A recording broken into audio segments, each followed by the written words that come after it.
नमस्कार दोस्तों, स्वागत है आपका हमारी इस श्रृंखला में जहां हम आपको सुनाते हैं रामायण की पूरी कथा सरल और सुंदर भाषा में। कल हमने सुनाया था बालकांड की कहानी और आज हम प्रवेश कर रहे हैं दूसरे अध्याय अयोध्या कांड में। तो आइए शुरुआत करते हैं।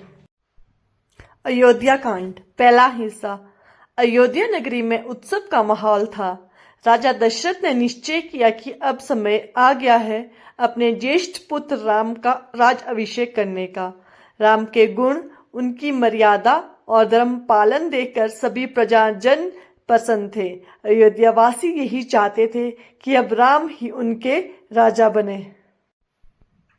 पूरे नगर में तैयारियां शुरू हो गई। महल सजने लगे, सड़कों पर पुष्प बिछाए जाने लगे, मंदिरों में घंटियां बजने लगी और हर ओर हर्ष और उल्लास का वातावरण छा गया।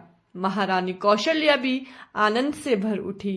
वे सोच रही थी कि उनका पुत्र अब राजगद्दी संभालेगा और अयोध्या को नए युग में ले जाएगा। लेकिन भाग्यों को कुछ और ही मंजूर था। राजा दशरथ की प्रिय रानी कैकेयी को उनकी दासी मंथरा ने भड़काया। मंथरा ने कहा, यदि राम राजा बने तो तुम्हारे पुत्र भरत का क्या होगा? भरत तो सदा राम के अधीन ही रह जाएगा।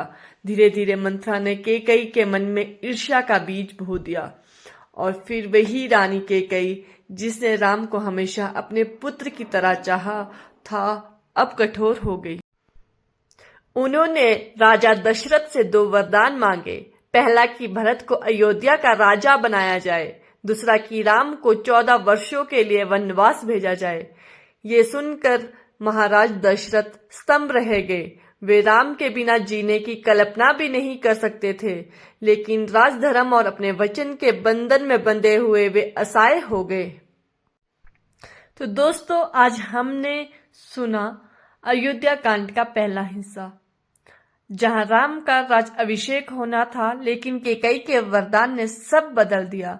कल हम सुनेंगे कि जब राम को वनवास का समाचार मिला तब उन्होंने क्या निर्णय लिया। अगर आपको यह कहानी अच्छी लगे हो तो इसे लाइक और शेयर करें और चैनल को सब्सक्राइब करना ना भूलें। कल मिलते हैं एक नए अध्याय के साथ। जय श्री राम।